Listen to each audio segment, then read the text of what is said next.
Greetings, fellow nerds and geeks. We are back at it again for another weekend and another episode of Nerd Informants. Welcome to episode 20. I'm Josh Grisham. I'm Tim Church. Man, it feels good to be back here on the weekend, and it seems always so short-lived, buddy. I know. It's it goes right by, goes right by. And lots to digest. Lots of news came out this week, and the weekend was just as busy, pretty much. Yeah, it's kind of insane. Every time, one of the major Comic-Cons hits, we just get flushed with information. Yes, we do. Good way. Flushed in a good way. Flushed in a good way, and it's but the only time that a flush could be really, really good, folks. But New York City Comic-Con absolutely burning it up, one end down the other, with some big news from the coaxial side, the TV, to movies, to series, to games, so much more, and of course cosplay running rampant as well. But lots to talk about coming out of New York City Comic-Con. Let's get into it for episode number 20. Prepare to be nerded out, folks. That's what we do best, Tim and I. And we're going to get started off in a little bit of gaming for you, or recap. October's a big month for you as well. Those of you that are out there right now in the gaming universe are playing Mafia 3 right now, and hopefully you've been enjoying it. Mixed reviews so far. Review code did not get out to the press right away, so if you were expecting a full-on verdict with scores based on 0 out of 10, review copies didn't get out when they needed to. So a little bit of an interesting scenario there that got people worried about the game. But what I can tell you, whether you're playing on consoles, which you are right now, or playing on PC, you PC enthusiasts relative to Mafia 3 are really going to enjoy this. There was a little bit of hatred and backlash for the PC community because the game came out on PC and it was locked at 30 frames per second. Obviously, those of us that have got really beefy gaming rigs, we do have that here at Nerd Informants HQ, you couldn't boost it beyond 30 frames a second. And so people in the gaming community were not very happy about that.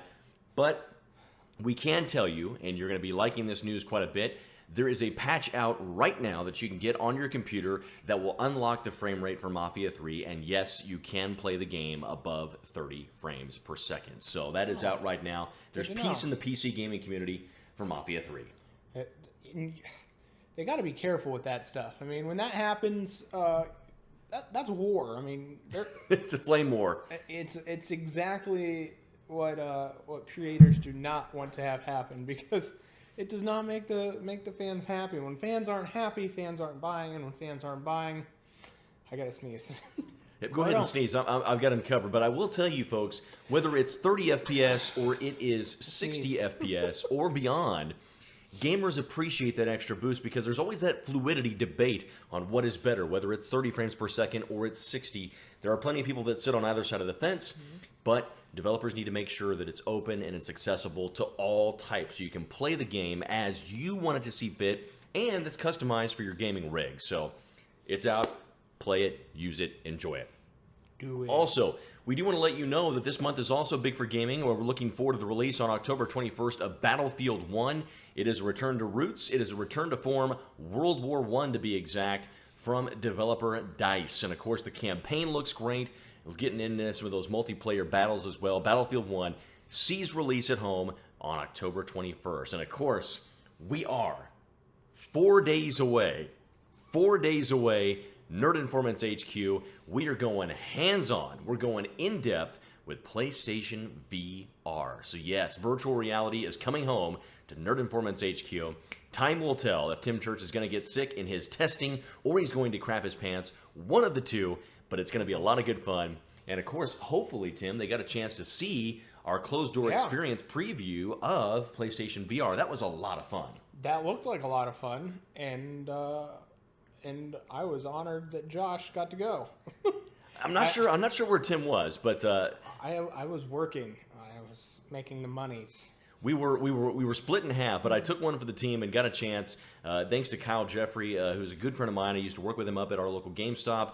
He secured the invite for us. We came out. I had a chance to really go hands-on and talk not only with the Sony representative that was there, but also go hands-on with the device itself. I will tell you that it gets high marks from the Nerd Informants HQ. It is a very comfortable piece of tech, quite possibly the most comfortable there is out there. When you're playing for an extended period of time, you really forget that you're wearing it. And so kudos to Sony for designing something that is ergonomic and feels really good, especially for extended play sessions. And that's important to someone like me who gets easily agitated when my gaming experience becomes uncomfortable. Yeah. When the controller doesn't feel right in my hand or my headphones are off just a little bit, it kind of ruins everything for me. So that's very important to myself, and I know a lot of people out there.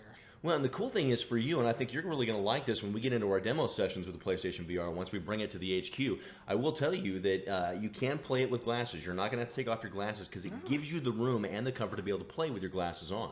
And that's good. That's good because I can see without my glasses, just not as well as I can with my glasses. And someone tells me I'm going to need all the help I can get.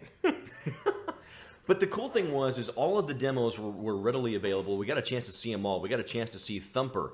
We got to see Riggs, Mechanized Combat, Descent. We got a chance to see London Heist. I actually went hands-on with Eve Valkyrie. Let me just tell you, the sense of scale and the sense of immersion, when you look down in the game and you see your legs and you see your hands, you really feel like you're there. And a matter of fact, if you see the video preview that we did on our YouTube channel, friends, I will tell you, you got that sense of scale and immersion. So kudos to Sony as well for developing that and really pulling you and feeling like you're in the game. And as I told Tim when I was up there doing the preview session for PlayStation VR, the only time I felt nauseous was when I did my first barrel roll in Eve Valkyrie. And of course, I went right out of the gates doing a barrel roll. So had to get it out of the way. But really, once I got over that little initial nausea, it never came back. So that was really good to note as well. Good. You know, and watching you play in the video, which is on our YouTube page, by the way, so go check that out if you haven't had a chance to yet. But you know, it just looks like fun. It looks like fun, and it doesn't necessarily have to be you wearing the VR for it to be a fun experience. That's Everybody true. around you was having fun just watching you play. That's true. So it's fantastic. It's a social experience, the way they design it as well. Not only can you, the player, play the game, but those that are with you in the room can actually see exactly what you're experiencing on the TV. And I think that's a great way to bring everybody else in the room into the game along with you. So really, it's a slick piece of tech. We're going to have more in-depth reviews on it when we bring it home on the 13th, including any like line debauchery that I experience when I go to pick it up as well. You'll be right there with me. From the time I wait in line to the time I have the box in my hand. So it's going to be a lot of fun to see that. It's exciting. I'm excited to have it here. I really am. You're looking forward to it, aren't you? I am. You're looking really forward am. to kind of like being the Batman, possibly? If we get that? Yeah.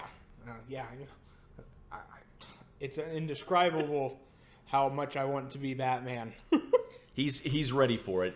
It's going to be a lot of fun. But we want to just tell you again, for any gaming information as well, stay connected to us through Facebook as well, and through YouTube and on Twitter. We cover it all. The latest and breaking news, we'll have it for you here on Nerd Informants as well. Real quick, I'm not going to spend a lot of time on it. I don't want to get into spoiler territory, but if you have not seen it yet, if you're a PC gamer, go online right now to your Steam community and pick up the demo for Outlast 2. The original Outlast was quite the gem, quite the darling in the gaming community. You talk about survival horror. This one literally had you on the edge of the seat. And Outlast 2, this demo, the setting is different. The graphics have been enhanced. And I tell you what, yes, this one, just from crawling into tight spaces, not looking into a well because you have no idea what's in the bottom of it, and then looking across into an alleyway between the building and a cornfield and seeing somebody that looks like Jason Voorhees, those are some of the surprises that await you in the Outlast 2 demo. They've taken all of the tension from the first one and they've ratcheted up all the way past 11. Great follow-up and sequel. I cannot wait to see more. That's interesting. I mean, think about cannibalistic terror and people chasing you and all that stuff through cornfields. Trust me, it does get a lot better. And getting everybody caught up as well, this also is a big month for home video. So if you've got DVD or you've got Blu-ray or even 4K Ultra High Definition, you've got some great titles that you'll be bringing home as well. So to get you a quick recap on the coax here for this edition of Nerd Informants, episode 20, Ghostbusters. Yes, not the original first or the second. It is the 2016 version, which surprisingly enough, Nerd Informants actually liked. It was somewhat decent. You'll be able to bring it home coming up here in 2 days. October the 11th, it will come home on home video. Independence Day Resurgence, which was a skip by and large. I still have not seen it, and I probably will not see it. That comes home on home video on my birthday, October the 18th. And the one I'm looking forward to out of all of those the most, November 1st. It's a little bit ways away, but it is Star Trek Beyond comes home on home video. We'll be picking that up on 4K Ultra HD. All three. Must-buys for you? Yeah. Okay, all right. However, Independence Day was still a large disappointment in my eyes. It's a large disappointment, yet you're still going to go buy it. Yes, I have to support, the Goldblum where I can. Okay. But man, I waited 20 years for this movie. Not to show your age or anything, but you were actually, a mental capacity of understanding what Independence Day was probably when it actually came out. Yes, I was. Given I was not. What year was that? 1997. 1997? I was 6. Yep, I was getting ready to graduate high school at that point. Yeah, so I was 6 years old, but still, I can remember watching that every 4th of July at whenever we go on, to the lake resort, or we'd go, for Independence Day, wherever. Kept wondering if the aliens were going to attack, all that stuff. Gotcha. Kept waiting for Bill Pullman to show up, or Randy Quaid to... Or Oaken, but, Randy Quaid would not have served any purpose right now because he's lost in Canada somewhere, and he's running amok from the Celebrity Whackers Club, and that's still happening even today. Randy, if you can hear me, come home. Mama misses you. Are you his mama? No. No, that was just a message from his mom. He told me to. Anyway, we could spend an entire show talking about Randy Quaid and his insanity, but we've got to move forward. We've got to talk about New York City Comic Con, because this is really where the bulk of the news came out this week. Really good stuff. We're going to start off with Tim's assessment. I like this. I posted it on our Facebook page, broke the news. Marvel's Defenders has got a villain, and I tell you what, all the heroes on Marvel's Defenders are pretty much screwed, because you do not win a fight against Ellen Ripley. Sigourney Weaver is the villain. What do you think about that casting? Oh, man. Here's the deal. It's been up in the rumor fields now for a couple weeks that Sigourney had been in talks with Marvel for something. Of course, everybody assumed, a powerful woman lead, they would want her as a supporting character, no less, in the upcoming Captain Marvel movie. However, I don't think anyone saw this coming. I really don't. It took me by shock. I didn't see it coming. But this is perfect. I think she's going to play a wonderful villain, especially in, the Defenders. 3 guys, 1 girl. JJ is going to need some love and support. Jessica Jones is going to need some love and support from some lady characters as well. So I'm excited to see what Miss Weaver can bring to the character that she might be playing. So let me ask you this. Speculate away, because nobody does it better than you, good sir. Who is the villain that she might possibly play? Any like dream matchups for you personally that you would like to see her play? That's just the thing. No, I have no clue as to what character she could play. Right off the top of my, without doing extensive comic book research and looking back at old books and seeing, what exactly lady villains or possibly male villains that maybe they're switching things around for. Off the top of my head, no, I have no idea. This is one that's got me stumped. It's kind of one of those castings where it really, to me personally, it doesn't matter, because this is such a coup that Marvel got. Sigourney Weaver is such a talented actress. It doesn't matter who she's going to play. She's going to fit in, and she is going to rock whatever role they give her. Yep, that pretty much.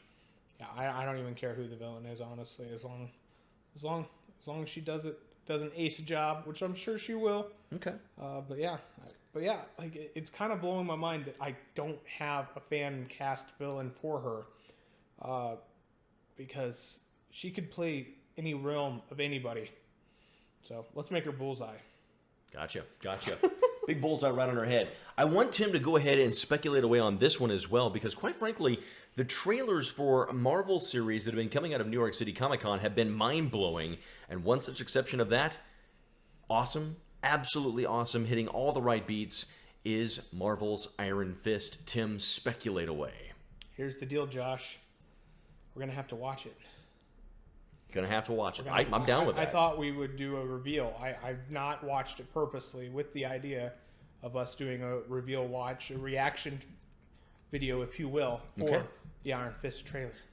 So I think we should do that. We can do that. We can watch the New York City Comic-Con Iron Fist trailer. As a matter of fact, I'm gonna let Tim talk about this while I set up the trailer for Nerd Informants Reacts here on episode number 20. I want Tim to talk about this because I actually covered it on our Facebook page, friends. I sat down and I watched the Power Rangers trailer, the New York City Comic-Con version. And I gotta say, I was liking what I saw. They didn't give away everything, which was a fantastic way to cut a trailer. Did you see the Power Rangers trailer? And if so, what did you think of it? Yeah, this I did see. This is the trailer I did watch because I couldn't stay away from it, frankly. Okay. I had several people texting the link to me, emailing, messaging me the link. I'm excited to see exactly what this movie is going to bring to the screens, okay? Elizabeth Banks is Rita Repulsa. She looks freaking scary, man. Like, in the tiny glimpse that we did get to see of her, she looks terrifying. Well, and the fact that she was just pretty much blatant, she's like, I've killed Rangers before. That was an awesome quote. Yeah, that was perfect. And in the way that they get their powers, their abilities, I think they're...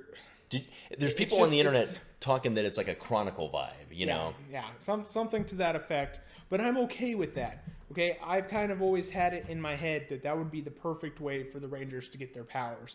I always thought, Alpha, find me 5 teenagers with attitude. That's cool, and it was cool in the 90s, but I was kind of afraid that if they tried to do something like that now, it wouldn't play out as well. Yeah, it wouldn't translate the way it needed to. So I'm glad they're taking a new approach on it.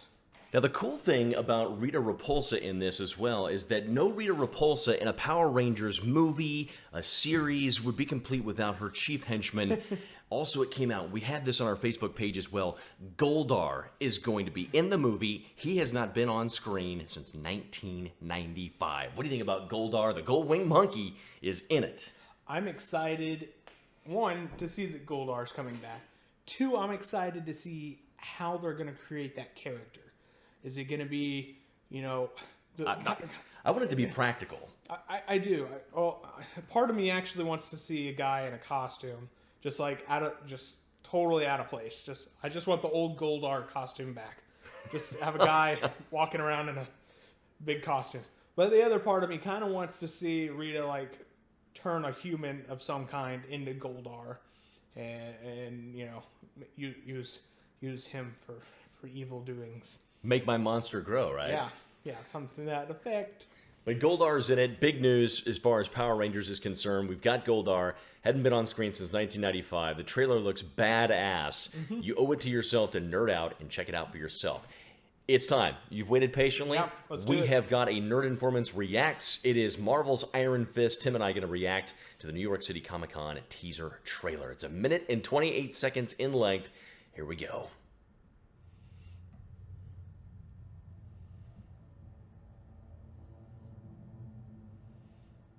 Because of who you are, there will always be forces gathering against you.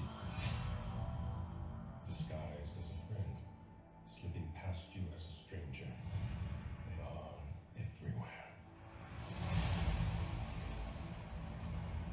If you choose to continue as you are, know that you risk everything.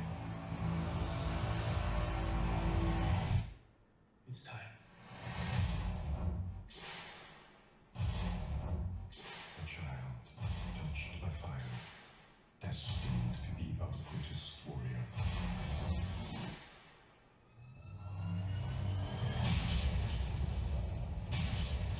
You are a living weapon. Drive all other thoughts out of your mind except this.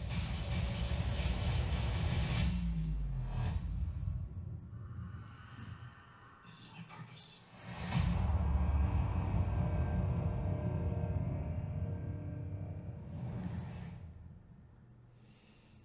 Reaction style. What do you think of that one there, big boy? Oh man, that's exactly Is that what you wanted to what see? I wanted. Is that what you wanted to expect from that? Yes, it gave away so many things, but yet nothing at all. You gotta love it, right? And I think the lead character, I mean, they really picked the right guy for it. He's got the intensity, he's got the brutality to match. Living weapon, Iron Fist. Now, the only problem is, in my mind, every time I see him, he's got the curly hair and the beard. It's blonde and it's not black hair, but it makes me think of Hyde from that 70s show. All I can see is Danny Masterson. I wish I couldn't, but all I see is him. And I know it's not him, and I know it's the dude from Game of Thrones. But just in my mind, I guess the entire time when we watch that, I'm just going to have to imagine that's just a grown-up Hyde and kicking butt. You'll be able to come to grips with it, I think. Again, that's going to be one to watch. God, there's so many series coming out now. Obviously, you got Jessica Jones, you've got Punisher, you've got Daredevil, Luke Cage, and now we've got Iron Fist.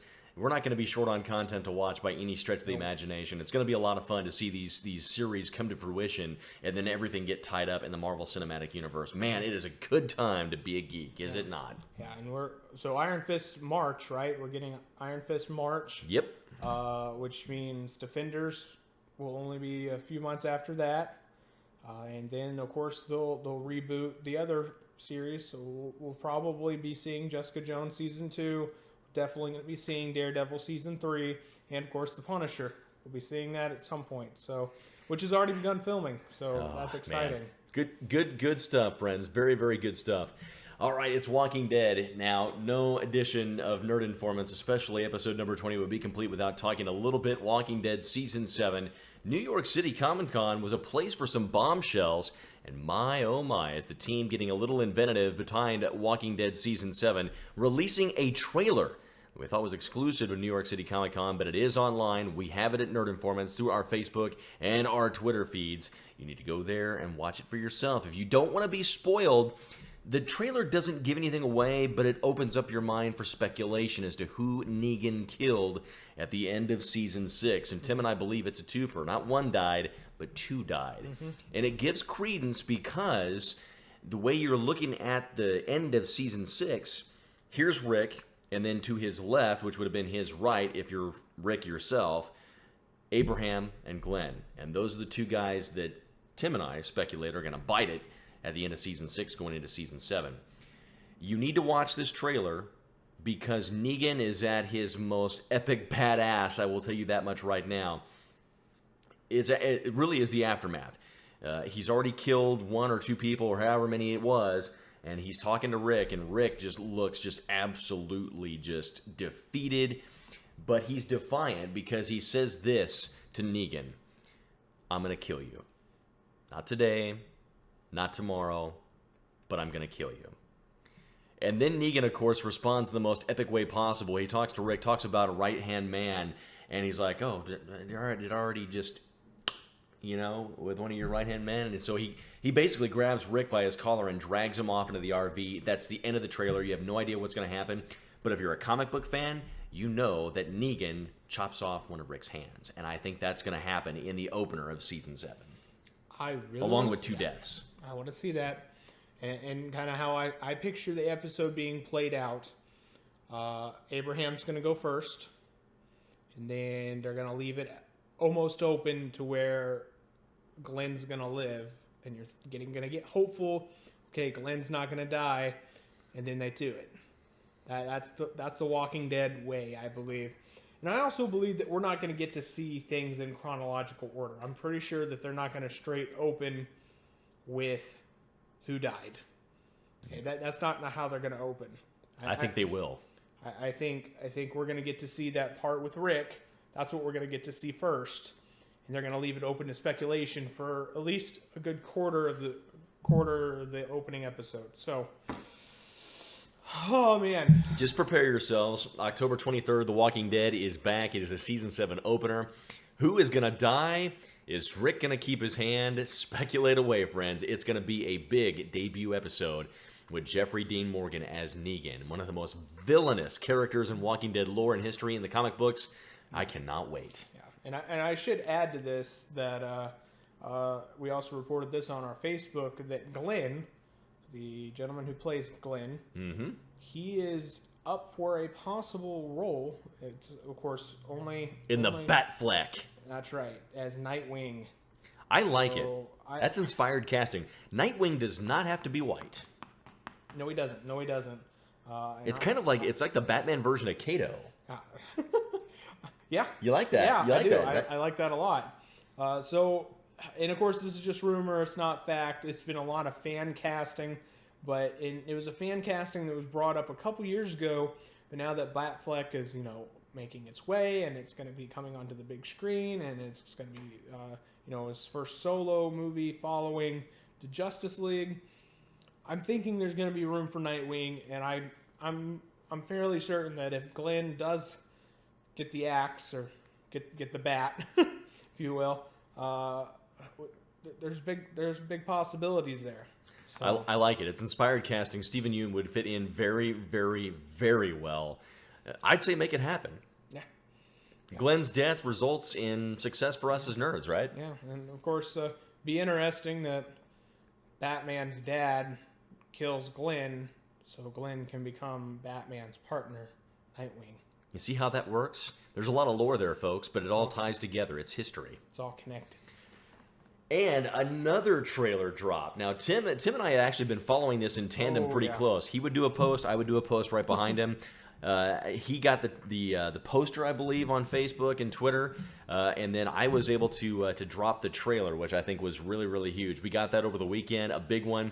Keanu Reeves is going to be back in an underrated actioner. If you have not seen John Wick, you owe it to yourself to check it out. Criminally underrated movie, very, very good. One of the best starring vehicles Keanu Reeves has had in a long time. Dare I say, even better than The Matrix. Ooh. John Wick, Chapter 2. The trailer's on our Facebook page. Go and check it out. John Wick is back, looking more badass than he ever has before. He's got a new dog, and he's having a hell of a time retiring. Man, okay, I did not see John Wick immediately. I did not see it until they announced Took you a bit, huh? that number 2 would be happening. And I thought, okay, well, maybe this is going to be kind of good. Because, I'd seen it at the Redbox. And, of course, I saw that it was at theaters. And, I just figured, it's going to be another Keanu movie. I mean, it's just, another guys, run-of-the-mill or, what are we doing? Whoa. Yeah, exactly. But it was not that. But it wasn't. It was the exact opposite. And like you said, I think this is the start of a new franchise for KR. So, big things. Big things could follow John Wick Chapter 2. And I'm hoping it's good. Let's just put it this way. Like, at the end of the trailer for John Wick Chapter 2, you will get a surprise appearance that I knew was happening, but I didn't expect it. They showed him in the trailer. We could possibly be getting Neo versus Morpheus. That's all I'm going to say. You deduce the rest. Watch the trailer. You will not be disappointed. Oh, boy. Which pill you gonna take? Good stuff. John Wick Chapter 2. I'm excited to see more of it. It's going to be a fantastic good time. Tim and I have actually had fun as well because every picture, every snap I get, every bit of news we get here on Nerd Informants just makes me more hungry for the movie to come out. Mm-hmm. It is Old Man Logan. It is Wolverine 3. What a poster reveal you had. And you had that. And we both, at the exact same time, within minutes of each other, pretty much posted a picture of Patrick Stewart looking a little worse for wear as old Professor X. And the way they're bringing him into this movie, buddy, I like it a lot.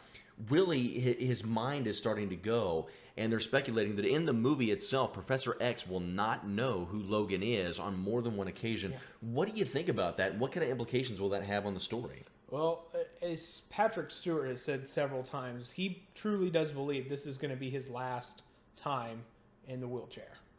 He really does believe that this is the first of... It's going to be the last time we'll see him in the wheelchair, but the beginning of a new storyline is what he's calling it. So I really think that they're taking a new approach to the X-Men movies. It's going to be darker. It's going to be uncharted territory that we've not got to see in a Fox X-Men movie yet. Thanks, Deadpool. Yeah, thanks to Deadpool. I mean, of course, everybody, we were going to make it rated R before. No, you weren't. Okay. You were not going to make it rated Don't even R. lie. Don't even lie to us. Don't pretend. We see through it. Okay. But I'm looking forward to seeing this dark, gritty Wolverine. Of course, Hugh Jackman done a fantastic job with all the other movies. I mean, even the storylines have been but he still pulls through as a tremendous, tremendous actor, a physical feat to be dealt with. But no, I'm very excited for Wolverine 3. Also very excited to find out if we're going to be getting X-23 or not. So X-23, I get to tell you this. You're going to like this a lot. X-23 is confirmed. X-23 is confirmed. All right. Cool. Yep. So I think also, too, Mr. Sinister possibly could be making an appearance in this particular movie. Lots to like about that. The poster itself, people are also talking about who the hand of the child is in the poster. Ryan Reynolds had a little bit of a funny take on that one on his Twitter feed, as a matter of fact. He's like, oh, that's me. Yeah. That's my hand. And I would not be opposed to seeing Deadpool. Given, I think this movie is supposed to be taking place in, like, 2047? Yeah, right? it's quite a ways out. Quite a ways out. So I mean, definitely, Professor X is very old indeed. In that point in time, Wolverine will definitely have begun showing his age. I mean, we were already seeing a little bit of a gray streak whenever he made his appearance in X-Men: Days of Future Past. So, it's going to be exciting to see the future. The future. Will it be dystopian or not? They righted the timeline, so I don't think it's going to be dystopian as much, other than it's just, time has passed, and everybody gets older, and gets their driver's license eventually. Black Panther, not to be outdone, also getting in on a huge casting coup, and I like this. I've been trying to figure out who this guy is going to be playing, but director Ryan Coogler's Black Panther alongside Chadwick Boseman, Forrest Whitaker. What? That's You right. you knew about this, I did. but the cool thing is, I like it. Forrest Whitaker is going to be seen, obviously, in Star Wars Rogue One, and now he's in Black Panther. Double dose of a great actor. Love Forrest Whitaker. Who might he be playing? I mean, if you had a dream role for him in Black Panther, who would you like to see him play? I mean, he's got the chops. Well, I would almost say, he'd be a perfect King T'Challa, but we already know who that is. Yep. And He's dead. he's dead. So, man, I don't know. Tough call, huh? And as I've mentioned this before, Black Panther is one of those characters I know very little about. I never really got into the Black Panther comic books as much as a kid. And of course, we're only really now getting to see Black Panther come to live action. We barely have seen him in cartoons. Of course, that's where I got majority of my knowledge as a child. And what set me on this path was watching the Avengers and X-Men and Spider-Man cartoons as a kid. But Black Panther, until recently, is finally just now becoming part of the gang again. So I can expect we're going to see him in a lot more stuff. But his whole universe, it's going to be very large and very full. So Wakanda is becoming quite real for all of us. Quite real, fully fleshed out, and of course, harboring Sebastian Bucky Barnes Stan. So, going to be very, very interesting to see how that all plays out. Excited for it as well. And Chadwick Boseman, Forrest Whitaker side by side. Going to be a great time. I'm excited. Going to be good. Friends, I tell you what, that is going to do it for episode 20 of Nerd Informants. Thank you so much for being along with us for the ride. Where can they find us online, good sir? All right. Facebook, Twitter, YouTube. Just search Nerd Informants. You can also search Informants Nerd. You can also go to Google and just type in Nerd Informants, and those will be the top 3 things that pop up. Okay? Go out, find us, like us, tweet at us, post at us, follow us. Do all of that because we want to hang out with you, and we hope you'll want to hang out with us. Make sure to subscribe. Join us as well, friends. We will see you next week. New episodes on Sunday. It is episode number 21 of Nerd Informants. I'm Josh Grisham. I'm Tim Church. Reminding you to stay nerdy, friends. We'll see you next week.